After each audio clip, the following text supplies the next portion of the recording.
انگار روزتون بخیر. ما امروز مدیم با آموزش یه غذای بسیار خوشمزه و این غذا قزوینیه و قزوین به کدوم غذاش معروفه؟ به نثارش معروفه. تاریخچه نثار قزوین برمیگرده به دوران صفویه و قاجاریه که از ابتدا هم این غذا یه غذای بسیار عیانی و مجلسی بوده که نام اون از دو کلمه قیمه و نثار تشکیل شده که قیمه به معنی گوشت خرد شده و نثار به معنی تقدیم کردن بوده که برای مجالس درباری و حتی عروسیاشون این غذا رو به عنوان اینکه میخواستن به مهمون احترام بذارن روی سفره‌های خودشون قرار میدادن.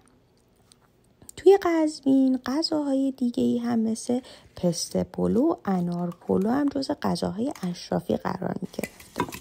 ولی قیمه نثار جایگاهش یه چیز دیگه است که نگم از عطر و بو و رنگ و لعابش. بریم که درستش کنیم. این غذا زعفرون زیادش خوبه.